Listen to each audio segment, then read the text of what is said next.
Hello बच्चों, कैसे हैं आप लोग। जैसा कि आपको पता है कि अभी मैंने कल ही अपना एक लास्ट वीडियो अपलोड किया है सेंटर ऑफ मास के बारे में। तो सेंटर ऑफ मास का जो वीडियो है, पूरा कॉन्सेप्ट है, मैंने छोटे छोटे 3-4 लेक्चर उसमें डिसाइड किए हैं, जिनमें से पहला वीडियो मैंने अपलोड कर दिया है, जिसमें मैंने आपको centre of mass of point body system, यानी कि पॉइंट बॉडीज के वक्त के सेंटर ऑफ मास कहाँ होते हैं, सिस्टम ऑफ पॉइंट बॉडीज का, तो वो मैंने अपलोड कर दिया है, आप उसको देख सकते हैं। और चलिए इसी की सीरीज में हम लोग आगे बढ़ते हैं, centre of mass of rigid body को आज समझते हैं। तो मेरी सबको सलाह है, जो भी आप वीडियो ऑब्जर्व कर रहे हैं या देख रहे हैं, तो आप लोग टाइम वेस्ट मत करें, वीडियो के साथ साथ नोट्स जरूर बनाते जाएं, तो आपका कॉन्फिडेंस और बढ़ेगा। और अगर आप इस वीडियो से कुछ सीख पा रहे हैं तो एक बार कमेंट करके जरूर बताएं कि आपने कुछ सीखा है या नहीं सीखा है, आपके वक्त रहा आना या नहीं रहा। ठीक है, तो चलिए स्टार्ट करते हैं। Centre of mass of rigid bodies. तो रिजिड बॉडीज का सेंटर ऑफ मास शुरू करते हैं। Centre of mass of rigid bodies, मैं एक समरी दे देता हूं, जैसा अगर आपको पता हो तो सेंटर ऑफ मास मैंने पॉइंट मासेस के कैलकुलेट कर लिए थे, उनके कुछ फॉर्मूले थे, m1 x1 plus m2 x2, position, velocity, acceleration वगैरह मैंने कैलकुलेट कर लिया था। तो रिजिड बॉडीज का सेंटर ऑफ मास को कैसे कैलकुलेट किया जाएगा, जस्ट ए मिनट।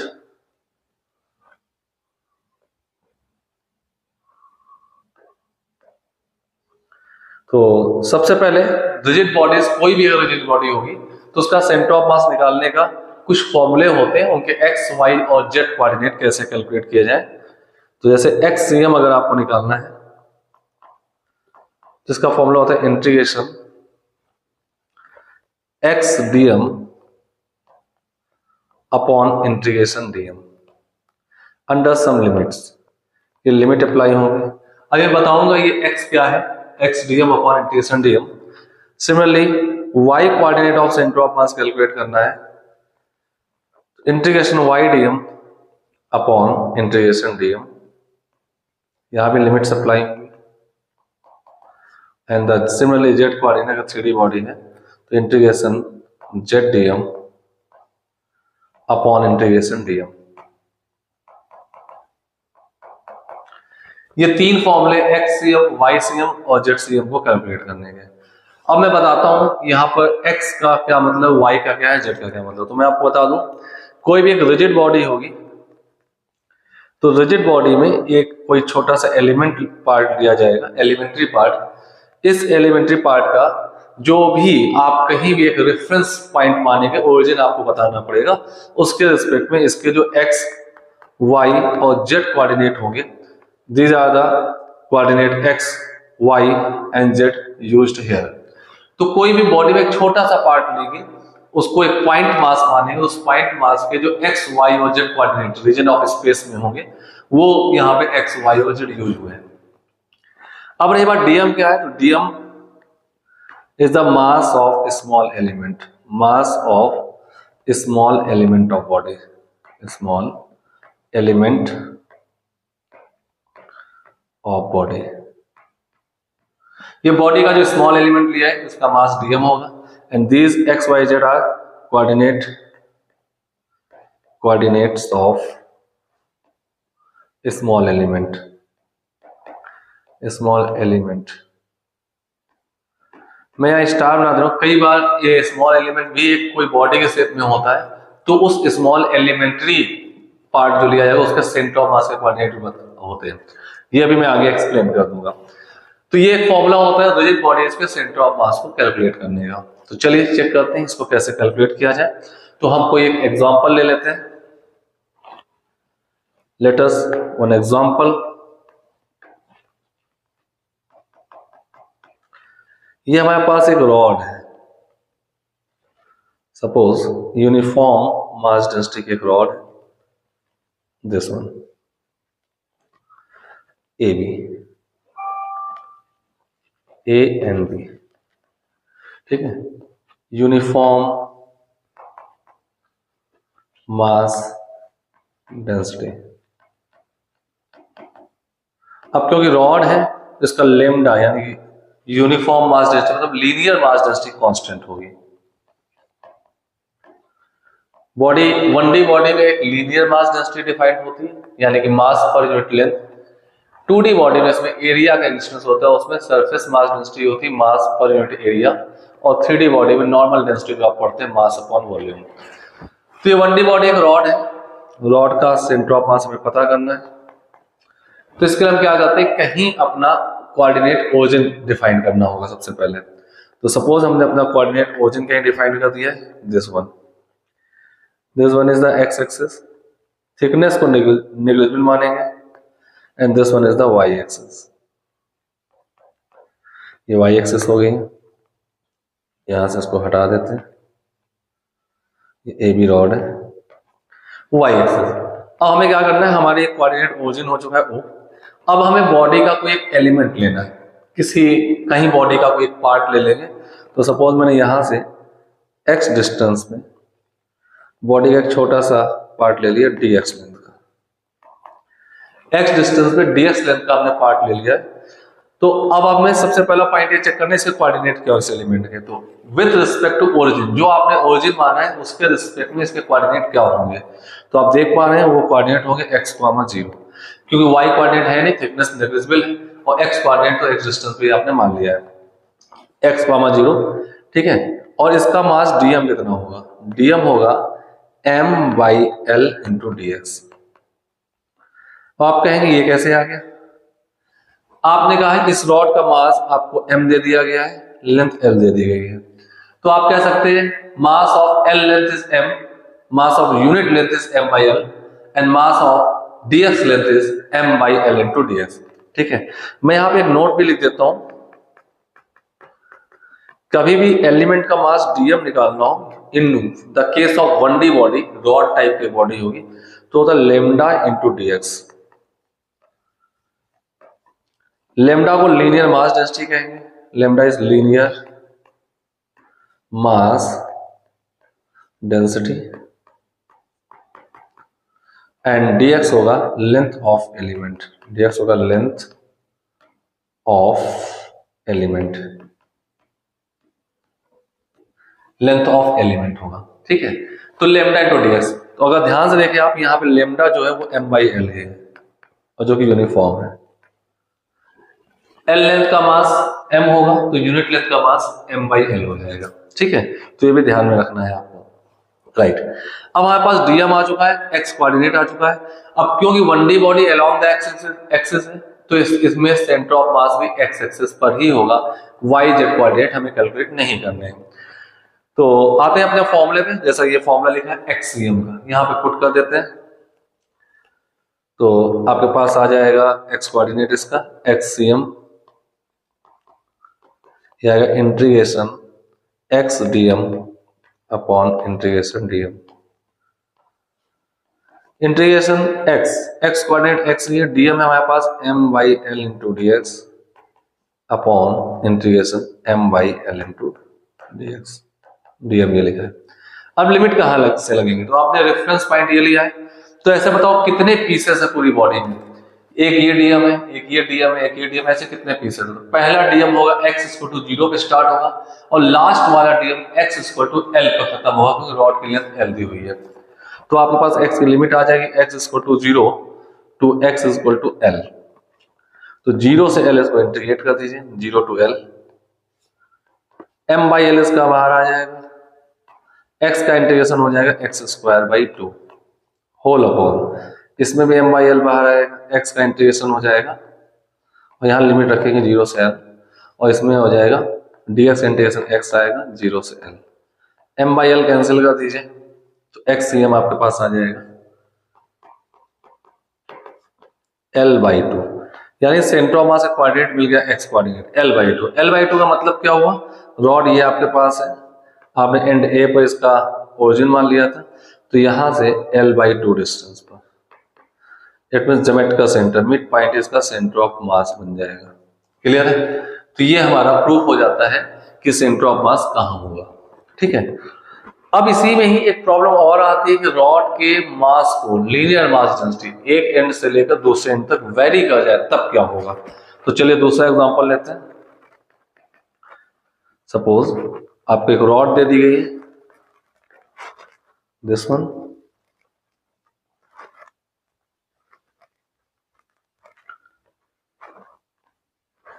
इसका लेमडा दिया है 5x, कोई कांस्टेंट सा दिया जा सकता है, ए एंड बी। आपका आ गया ए पर ओरिजिन मान लीजिए दिस वन,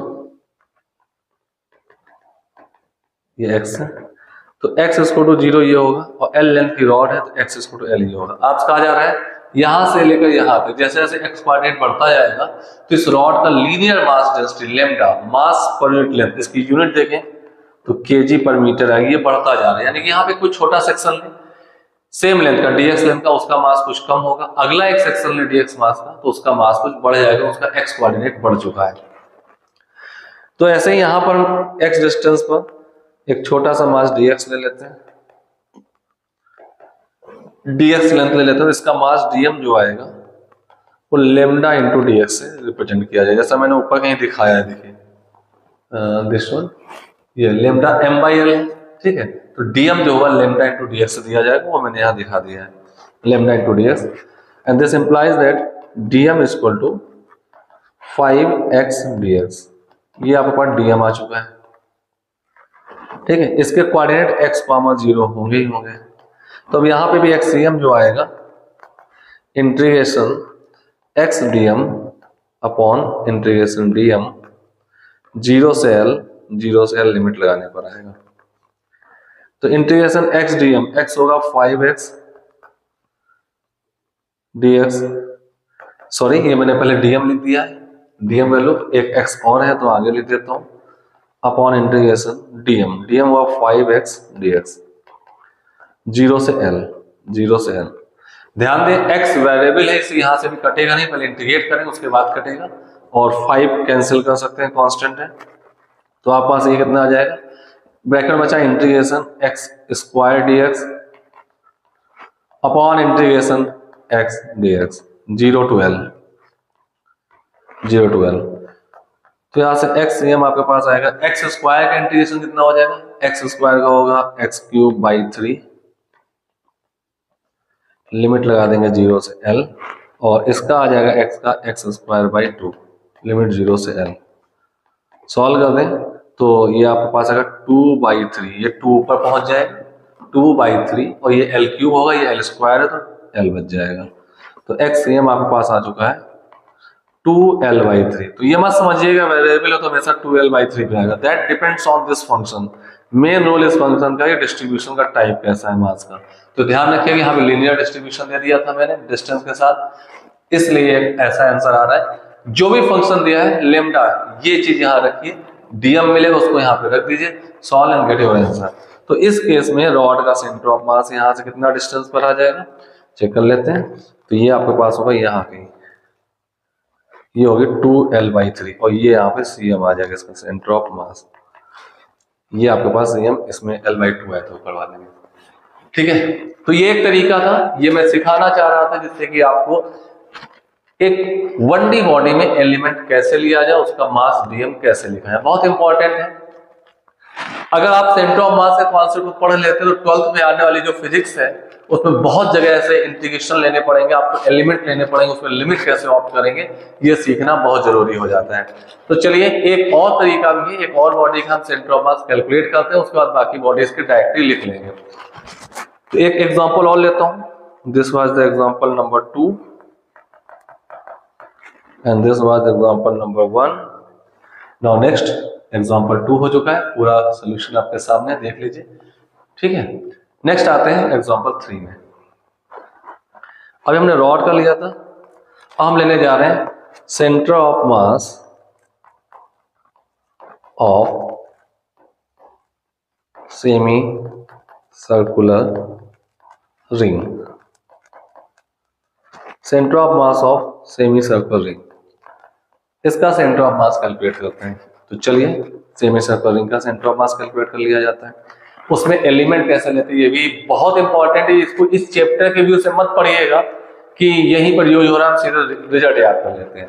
अगर रिजल्ट से काम चलता तो मैं रिजल्ट लिख के आगे बढ़ जाता, अनडाउटली इस चैप्टर का काम चल जाएगा रिजल्ट से, लेकिन ये मैथमेटिक्स आना हर बच्चे को जरूरी है कि एलिमेंट कैसे लिया जाए। तो in the case of ring element कैसे लिया जाए ये सीखना भी जरूरी है, आपका बहुत जगह यूज होने वाला है। तो इसको प्रॉपरली सीखिए, कैसे मैंने एलिमेंट लिया है, कैसे लिमिट लगाई, कैसे एंगल लिया है, ये सारी चीजें ध्यान दीजिएगा। तो चलिए एक रिंग ले लेते हैं।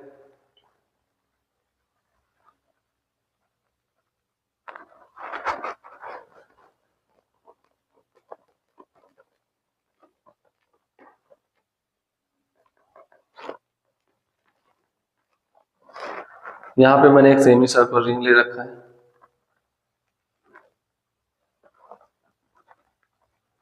ये अब मैंने मान लिया एक यूनिफॉर्म वायर से बना हुआ है, तो lambda of wire is constant. Lambda of wire is constant. ये किसी वायर से बना होगा तो उसका लेमडा कांस्टेंट, वायर था उसको ऐसे मोल्ड करके रिंग बना दिया गया। और यहां पे मैंने कुछ एक्सेस दिखाए हुए हैं। ये इस रिंग का सेंटर रहा हुआ पॉइंट O है, radius is R, radius R दी हुई है, पॉइंट O है, ठीक है। लीनियर मास डेंसिटी मैंने लेमडा ले ली, यूनिफॉर्म वायर से बना हुआ है। अब आपको क्या करना है, यहां पर भी कहीं ना कहीं ओरिजिन तो मानना ही पड़ेगा आपको। तो चलिए लेट अस सपोज इसी को y एक्सिस ले लेते हैं और इसको x एक्सिस मान लेते हैं। अब आपको यहाँ पे एक एलिमेंट लेना है रिंग का, तो यहाँ पे जो एलिमेंट लेते हैं वो एक एंगुलर एलिमेंट लिया जाता है। कैसे लेते हैं वो देखते हैं। आपको यहाँ पे एक रेफरेंस लाइन मान लेनी होगी, ये x एक्सिस कोई रेफरेंस लाइन मान लीजिए। This one is red colour से, this is the reference line, reference line. अब यहां से एक एंगल पर इसका एलिमेंट लिया जाएगा। तो सपोज हमने यहां से थीटा एंगल पे एक डी थीटा एलिमेंट ले लिया, डी थीटा एलिमेंट ले लिया, डी थीटा। तो ये जो एलिमेंट आया हमारे पास, दिस वन, इसकी जो लेंथ आएगी, तो अगर आप देखें ये थीटा एंगल है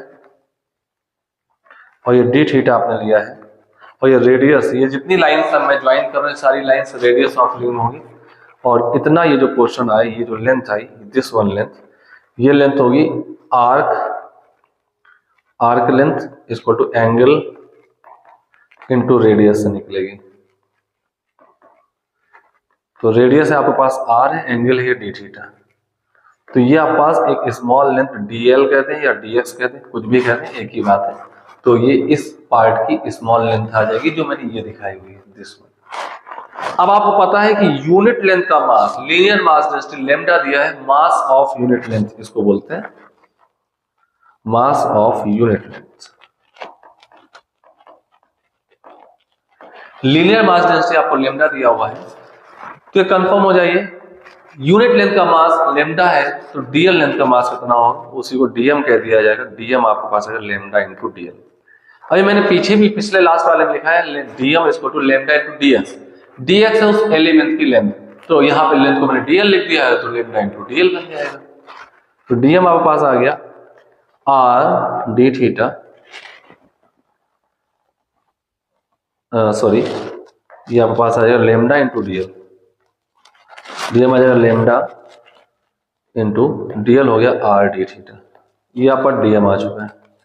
अब बात आती है उस वो जो एलिमेंट है, आपने यहाँ कहीं ओरिजिन ये डिफाइन कर रखा है, this one is origin. Origin के रिस्पेक्ट में उसके कोऑर्डिनेट क्या है, तो कोऑर्डिनेट निकालने के लिए हमें एक ट्रायंगल यूज करना पड़ेगा। यहाँ पे इस पॉइंट को P मान लेता हूँ और यहाँ से परपेंडिकुलर ड्रॉ करता हूँ। This one is radius R, इस ट्रायंगल में देखें, this one is radius R, this angle is theta. तो ये बेस जो होगा इस पॉइंट P का x कोऑर्डिनेट होगा, जो एलिमेंट है x coordinate, and this is y coordinate. तो आप देखेंगे this one is x coordinate, ये आपके पास आ जाएगा r cos theta, and this one is r sin theta. r sin theta होगा, r cos थीटा होगा। तो आपके पास x y कोऑर्डिनेट जो आ गया वो आ गया r cos theta r sin theta. ये कोऑर्डिनेट आ चुके हैं, ठीक है। तो चलिए अब यहाँ पे कोई x और y कोऑर्डिनेट दोनों आए, तो एक्सियम भी होगा ycm भी होगा, पॉसिबिलिटी हो सकती है, ऐसा कोई जरूरी नहीं कि हो सकता है कोई जीरो आ जाए, ठीक है। तो वैसे मुझे पता है, आप लोग भी जानते होंगे कि इसका सेंटर ऑफ मास कहीं ना कहीं इसी लाइन पर होता है जो वाई एक्सिस दिख रही है, तो इसके पास एक्स कोऑर्डिनेट 0 आएगा, लेकिन हम उसको भी सॉल्व करेंगे, देखते हैं कैसे। तो पहले मैं एक्सियम की बात करूंगा। एक्सियम सेंटर ऑफ मास का एक्स कोऑर्डिनेट क्या आएगा, एक्सियम, एक्सियम आएगा integration x dm upon integration DM. ठीक है, कुछ लिमिट्स लगेंगी, ये भी बहुत जरूरी चाहिए, वो देखेंगे अभी हम। इंटीग्रेशन एक्स, एक्स कोऑर्डिनेट आपके पास दिया हुआ है r cos theta into dm lambda r d theta, ये डीएम हो चुका है, upon integration dm lambda r d theta, ये हो गया। ठीक है, अब ये लिमिट कहां से आता है, आप सोचिए, आपने ये रेफरेंस लाइन मानी है, इस रेफरेंस लाइन से थीटा एंगल पे एक छोटा सा एलिमेंट लिया है, ऐसे कितने एलिमेंट मिल करके आपका हाफ रिंग बन जाता है, सेमी सर्कल रिंग। तो थीटा 0 पे आपका पहला एलिमेंट यहाँ पे स्टार्ट होगा, और जैसे जैसे एंगल रोटेट करते जाएंगे और थीटा 180 पे ये लास्ट एलिमेंट होगा, तो यहां से लेकर के ये लास्ट एलिमेंट तक थीटा की जो लिमिट आएगी वो 0 से 180 होगी।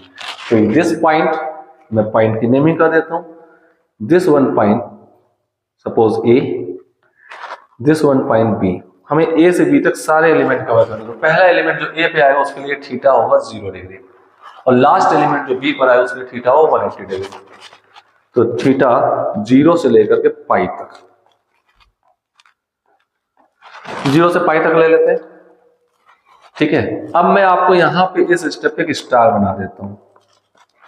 स्टार का मतलब ये है कि अगर ये सेमी सर्कल रिंग है तो लिमिट 0 से पाई आ गई है, अगर ये 1/4 रिंग होता यहां से लेकर टॉप तक होता, ठीक है, तो आप यहां 0 से लेकर के π/2 करते 90 डिग्री, 0 से π/2, तो भी आपको 1/4 रिंग के सेंटर ऑफ मास की लोकेशन मिल जाती।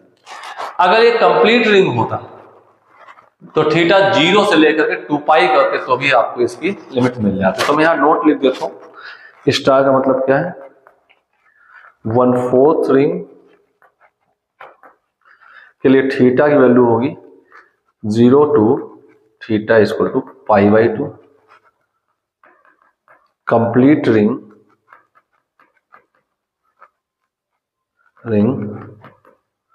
के लिए थीटा होगा 0 से थीटा इक्वल टू 2π। आपस सेमी सर्कुलर रिंग है, हाफ रिंग है, तो इसलिए यहां पे थीटा की लिमिट जो है वो 0 से π ली गई है।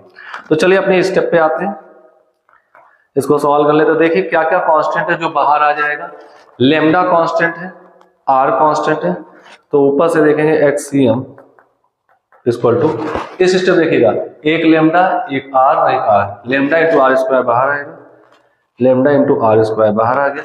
अब कॉस थीटा का इंटीग्रेशन कितना होता है, साइन का डिफरेंशिएशन होता है कॉस, तो कॉस का इंटीग्रेशन होगा साइन थीटा। ठीक है, साइन थीटा लिमिट 0 से π अपॉन लेमडा आर बाहर है,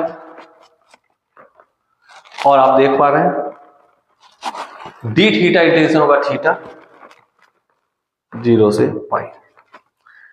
लेमडा आर से एक लेमडा एक आर कैंसिल हो जाएगा, यहां बचा आर, और ये आएगा sine π minus sine 0 upon π minus 0।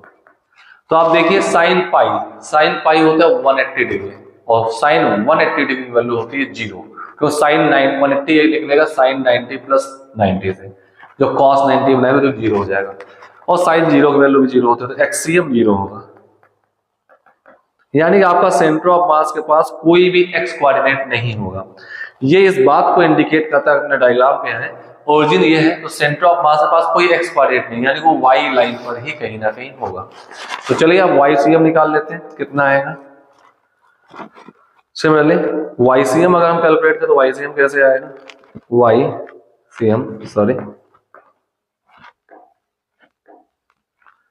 YCM check कर लेते हैं। YCM integration YDM upon integration DM, limits लगा दीजिए। इंटीग्रेशन y कोऑर्डिनेट आप देखिए आपने लिख रखा है, ये देखिए इसका y कोऑर्डिनेट ये वाला है r sin थीटा, ये लिखा हुआ r sin थीटा, ठीक है, बाकी चीजें डीएम आपके पास है, डीएम है आपका lambda r d theta, lambda r d theta. तो वाई डीएम तो r sine theta into lambda r d theta upon integration lambda r d theta.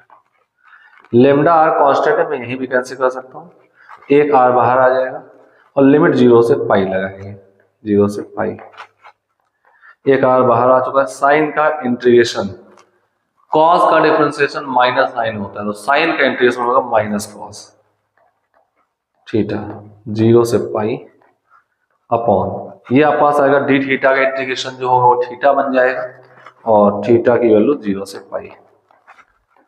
तो माइनस इसका बाहर ले लिया है, ये आर हो गया, cos pi minus cos 0 degree upon pi, तो minus R minus one upon pi, this becomes Y C M जो आपके पास आ जाएगा प्लस 2r अपॉन पाई हो जाएगा। तो ये जो सेंटर ऑफ मास आपके पास आया ये कहां पर होगा, 2r अपॉन पाई पर। तो चलिए मैं आपको समझा देता हूं, यहां पे रिजल्ट लिख देता हूं। अगर आपके पास ये सेमी सर्कुलर रिंग है इस टाइप से, तो इसका सेंटर ऑफ मास कहां पर होगा, ये चीजें आप देख लीजिए। तो इसका सेंटर ऑफ मास जो होगा वो इस लाइन पर आएगा, दिस वन, ये जो वाई एक्सिस मैंने वहां बनाई थी। तो जो कंप्लीट रिंग का सेंटर ओ था वहां से 2r अपॉन पाई डिस्टेंस पे इसका सेंटर ऑफ मास होगा this one is CM and this distance is 2r upon pi, जहां r इसकी रेडियस थी, ठीक है। बट डिस्ट्रीब्यूशन ऑफ मास जिस वायर से बनाया गया है उसमें मास का डिस्ट्रीब्यूशन कांस्टेंट होना चाहिए। अगर उसमें भी एंगल वाइज मास का वेरिएशन करा दे तो उसका एक फंक्शन दिया होगा, आप बस लेमडा कैलकुलेट करते समय, डीएम कैलकुलेट करते समय उस लेमडा को जो फंक्शन दिया वो यहां रख देंगे तो भी सेंटर ऑफ मास की लोकेशन आ जाएगी। तो यहाँ पे दो ये कैलकुलेशन बताने के पीछे मेरा एम था कि मैं आपको वो चीज सिखा सकूं कि एक लीनियर एलिमेंट लेना है कहीं तो वहां पे एलिमेंट और उसकी लिमिट कैसे डिसाइड करते हैं, और कोई एंगुलर एलिमेंट लेना है तो लिमिट और उसके एलिमेंट के मास डीएम को कैसे डिसाइड करेंगे। आई होप सो कि आपने इसमें सीखा होगा। तो चलिए बढ़ते हैं, कुछ रिजिड बॉडीज के मोमेंट ऑफ सेंटर ऑफ मास की लोकेशंस होती हैं उनको देख लेते हैं, और वो रिजल्ट अब आपको डायरेक्टली याद रखने, प्रूविंग सबकी है लेकिन this is a kind of mathematics, ये आपको किसी बुक में मिल जाएगी, अगर आप मैथ्स स्टूडेंट हैं उसको देख सकते हैं। बट प्रॉब्लम सॉल्व करने प्रूविंग की अब हमें कोई जरूरत नहीं है, दो एलिमेंट में आपको सिखाना चाहता था तो वो आपने देख लिया। तो चलिए स्टार्ट करते हैं। मोस्ट ऑफ बॉडीज का अगर कंप्लीट बॉडी है, जैसे स्फीयर हो गया, रिंग हो गया, डिस्क हो गया, सिलेंडर हो गया, हॉलो सिलेंडर, सॉलिड सिलेंडर हो गया, कोन हो गया, तो इनका सेंटर ऑफ मास उनके ज्योमेट्रिकल सेंटर ही होंगे, ठीक है। तो उनकी बात मैं नहीं करता हूँ, ज्योमेट्रिकल सेंटर आप सभी जानते हैं। मेरे लिए कुछ स्पेशल डिवाइसेस है जो कट करने के बाद बनती है, तो मैं उनके सेंटर ऑफ मास लिखता हूँ आपके सामने।